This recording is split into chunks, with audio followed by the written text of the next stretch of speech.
Morning. आज हम देखेंगे साइंस के बारे में। क्लास 9 की साइंस स्टार्ट करने जा रहे हैं हम। सबसे पहले हम जानते हैं साइंस होती क्या है, हम पढ़ते क्यों हैं। साइंस का मतलब होता है जानना, किसी भी चीज़ को जानना, किसी भी चीज़ की नॉलेज एक्वायर करना। जैसे पंखा क्यों चल रहा है, हवा क्यों चल रही है, बारिश क्यों हो रही है, ठीक है। किसी भी चीज़ की नॉलेज को एक्वायर करना, इसको हम साइंस कहते हैं, ठीक है। साइंस एक लैंग्वेज है। साइंस की 3 ब्रांच होती है मेनली। वैसे तो बहुत सारी ब्रांच हैं, लेकिन मेनली 3 ब्रांच है जो आपको पढ़ना है, ठीक है। सबसे पहले आता है आपका केमिस्ट्री। केमिस्ट्री के अंदर जितने भी केमिकल्स हैं, जितनी भी मेडिसिन है, ठीक है, एसिड, बेस, सॉल्ट, ये सारी चीज़ें केमिस्ट्री के अंदर आती हैं। जितने भी केमिकल्स रिलेटेड स्टडीज़ होती हैं, सारी केमिस्ट्री के अंदर आती है। सेकंड जो ब्रांच है इसकी साइंस की, वो है बायोलॉजी। बायो का मतलब होता है लिविंग स्टडी। लिविंग के बारे में स्टडी जो करते हैं वो बायोलॉजी के अंदर करते हैं, चाहे प्लांट्स हो या फिर एनिमल्स हो। प्लांट्स भी लिविंग है और एनिमल्स भी लिविंग थिंग्स है। तो बायोलॉजी के अंदर हम लिविंग थिंग्स के बारे में स्टडी करते हैं। केमिस्ट्री के अंदर क्या बताया था, केमिकल्स जितने भी हैं, मेडिसिन वगैरह, ठीक है, फार्मास्यूटिकल इंडस्ट्रीज़ वगैरह, एसिड, बेस, सॉल्ट, ये केमिस्ट्री में आता है। बायोलॉजी में सारे लिविंग्स, प्लांट्स, एनिमल्स, माइक्रोब्स, ये सारे बायोलॉजी के अंदर स्टडी करते हैं। इसके बाद आता है आपका फ़िज़िक्स। फ़िज़िक्स के अंदर हम करंट के बारे में, मैग्नेट्स के बारे में, मशीन, जितनी भी मशीन आती हैं आपकी दुनिया की, सारी मशीन आप फिज़िक्स के अंदर स्टडी करते हैं। और एक लास्ट ब्रांच है जो आपके 9th क्लास में है, वो जनरल साइंस। जनरल साइंस में इकोसिस्टम, इन्वायरमेंट के बारे में स्टडी करना है आपको। वातावरण क्या होता है, कैसे बनता है, ठीक है, कैसे चेंज होता है ये। चलिए अभी स्टार्ट करते हैं हम chapter number 1, matter in our surrounding. उम्मीद करता हूँ कि आप सब एंजॉय करके पढ़ेंगे इसको, ठीक है, बोझ बनाकर नहीं पढ़ेंगे। अगर हम किसी चीज़ को बोझ बनाते हैं अपने ऊपर, प्रेशराइज़ करते हैं अपने ऊपर, तो वो चीज़ हमारे लिए बहुत ज़्यादा मुश्किल हो जाती है। और अगर किसी चीज़ को हम एंजॉय करके पढ़ते हैं, इंटरेस्ट लेके पढ़ते हैं, तो वो चीज़ बहुत आसान हो जाती है। इतनी ज़्यादा आसान हो जाती है कि हमें लगता ही नहीं है कि हमने पढ़ भी लिया है। तो चैप्टर नंबर 1 है मैटर इन आवर सराउंडिंग। सबसे पहली चीज़, मैटर होता क्या है। यूनिवर्स की हर चीज़ को हम मैटर कहते हैं, ठीक है। जैसे स्टोन हो गया आपका, एयर हो गया, वाटर हो गया, ठीक है। Particles of matter are continuously move करते रहते हैं, ठीक है। हमेशा याद रखिएगा, अगर कोई चीज़ मूव करती है तो उसके अंदर काइनेटिक एनर्जी होती है। तो मैटर जो होता है वो पार्टिकल्स से बना होता है, पार्टिकल जैसे एटम, ठीक है। तो पार्टिकल्स जो होते हैं मैटर के, वो हमेशा मूव करते रहते हैं। तो मूव करने की वजह से इनके पास काइनेटिक एनर्जी होती है। अब अगर किसी चीज़ को आप हीट करते हैं, गर्म करते हैं, टेम्परेचर उसका इंक्रीज़ करते हैं, तो उसकी काइनेटिक एनर्जी क्या होती है, इंक्रीज़ हो जाती है। बहुत इंपॉर्टेंट चीज़ है ये। जैसे आपने देखा होगा, वाटर रखा है आपका और वाटर को आप बॉयल करने लगो तो क्या होता है, कंटिन्यूसली मूव करने लगता है। जैसे जैसे आप हीट बढ़ाते रहते हैं उसकी मूवमेंट बढ़ता रहता है, ठीक है।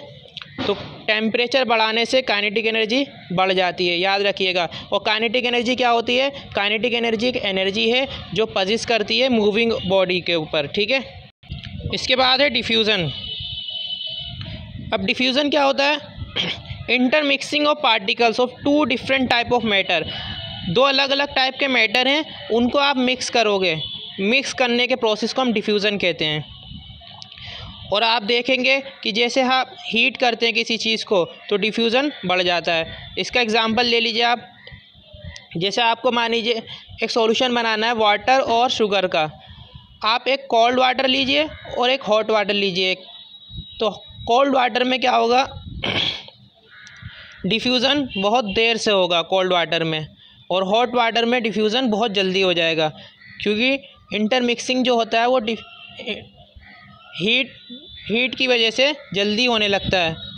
और कूल अगर इन्वायरमेंट है तो डिफ्यूज़न बहुत देर में होता है, ठीक है। अब चलिए हम पढ़ते हैं। मैटर जो होता है हमारी तरफ, वो 3 स्टेट्स में होता है, सॉलिड में, लिक्विड और गैस। सॉलिड, लिक्विड और सबसे पहले पढ़ेंगे हम सॉलिड के बारे में। सॉलिड की डेफिनेट शेप होती है, डिस्टिंक्ट बाउंड्रीज होती है, उसका फिक्स्ड वॉल्यूम होता है। ठीक है, बाउंड्रीज उसकी फिक्स्ड होती है। ठीक है, शेप उसकी डिस्टिंक्ट होती है और वॉल्यूम भी फिक्स्ड होता है सॉलिड का, और उसके नेग्लिजिबल कंप्रेसिबिलिटी होती है। इसका मतलब ये है कि हम सॉलिड को प्रेस नहीं कर सकते, दबा नहीं कर सकते, उसकी शेप को चेंज नहीं कर सकते। ठीक है, solid have a tendency to maintain their shape when subjected to outside force. ठीक है, जैसे आप मान लीजिए कोई सॉलिड है, उसको आप उसकी शेप को चेंज करना चाहें तो आप शेप चेंज नहीं कर सकते, क्योंकि ये सॉलिड की टेंडेंसी होती है।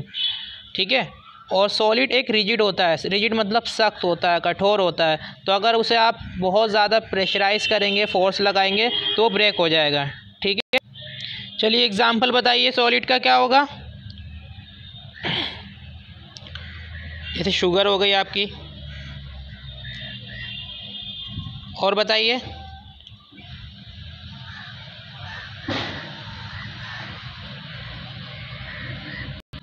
आपकी रेज़र हो गई, पेंसिल हो गई, जितनी भी सख्त चीज़ें हैं आपके आसपास, सबको देखिए आप, वो सारी चीज़ें क्या हैं, सॉलिड हैं। ठीक है, इसके बाद आता है आपका लिक्विड। ठीक है,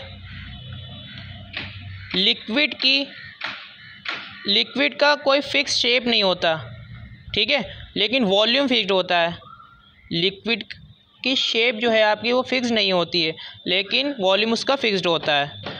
लिक्विड को आप जिस कंटेनर में रख देते हैं वो उसकी ही शेप को एक्वायर कर लेता है। जैसे वाटर है, ठीक है, वाटर को आप ग्लास में रखेंगे तो ग्लास की शेप एक्वायर कर लेगा, वाटर को आप बॉटल के अंदर रखेंगे तो वो बॉटल की शेप एक्वायर कर लेगा।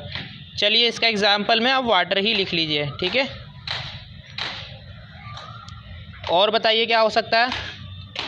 ऑयल हो सकता है। ठीक है, इसके बाद है आपका गैस। थर्ड स्टेट क्या है, गैस। गैस जो है हाईली कंप्रेसिबल होती है, मतलब उसको बहुत ज़्यादा आप कंप्रेस कर सकते हैं, बहुत ज़्यादा। इसलिए आपने सुना होगा एक नाम, LPG का नाम सुना होगा, लिक्विड पेट्रोलियम गैस। ठीक है, ये LPG जो आपके सिलेंडर के अंदर, किचन के अंदर रखी जाती है ना, सिलेंडर के अंदर भरी जाती है LPG। और एक CNG के बारे में सुना होगा आपने, कंप्रेस्ड नेचुरल गैस। ठीक है, कंप्रेस्ड नेचुरल गैस क्यों कह रहे हैं, क्योंकि बहुत ज़्यादा कंप्रेसिबल होती है। ठीक है, हाई कंप्रेसिबिलिटी होती है, मतलब आपने देखा होगा एक छोटा सा सिलेंडर होता है, उसमें कितनी ज़्यादा गैस आ जाती है। ठीक है, चलिए इसका एग्जांपल में यही दोनों लिख लीजिए आप,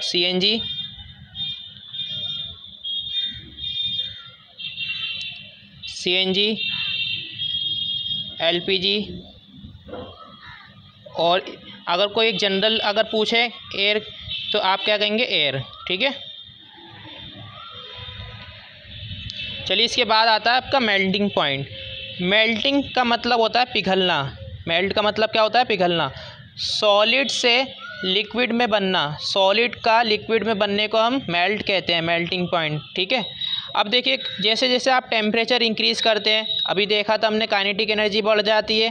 ठीक है, तो सॉलिड में क्या था, आपका पार्टिकल जो थे फिक्स्ड है, तो जब काइनेटिक एनर्जी बढ़ रही है तो उसके पार्टिकल्स मूव करेंगे। मूव करने से जो उनके फोर्स ऑफ अट्रैक्शन थी, जिस फोर्स ऑफ अट्रैक्शन से वो एक फिक्स शेप में थे, ठीक है, तो वो क्या होगा, ओवरकम होगा, टूट जाएगा वो अट्रैक्शन। टूटने से क्या होगा, वो मूव करने लगेंगे, तो सॉलिड से क्या बन जाएगा, लिक्विड बन जाएगा। ठीक है, तो कम से कम वो टेम्परेचर जब कोई सॉलिड मेल्ट हो जाता है लिक्विड में, ठीक है, एटमॉस्फेरिक प्रेशर पर, उसे हम कहते हैं melting point. The minimum temperature at which a solid melt to become a liquid at the atmospheric pressure is called its melting point. ठीक है, समझ में आ गया मेल्टिंग पॉइंट क्या होता है। मेल्टिंग पॉइंट मतलब सॉलिड से लिक्विड का बनना, उसे हम कहते हैं मेल्टिंग पॉइंट। मेल्ट का मतलब होता है पिघलना। ठीक है, पिघलती कौन सी चीज़ है, सॉलिड। ठीक है, जैसे आइसक्रीम आपने देखी होगी, आइसक्रीम मेल्ट हो जाती है, सॉलिड होती है, लेकिन वो लिक्विड में बन जाती है। ठीक है, मेल्टिंग पॉइंट ऑफ आइस कितना होता है आपका, बर्फ़ का जो आइस मेल्टिंग पॉइंट होता है 273.15 केल्विन होता है। के का मतलब केल्विन। ठीक है, और इस प्रोसेस को हम फ्यूजन भी कहते हैं। The process of melting that is change of solid state into liquid state is also known as fusion. तो आपको ये भी याद रखना है फ्यूजन क्या होता है। एक आपका आता है लेटेंट। लेटेंट का मतलब होता है हिडन, ठीक है, हिडन मतलब छुपा हुआ। तो amount of heat energy that is required to change 1 kilogram of solid into liquid at atmospheric pressure at its melting point, ठीक है, उसे हम कहते हैं लेटेंट हीट ऑफ फ्यूजन। क्या कहते हैं हम? Latent heat of fusion, latent heat of fusion.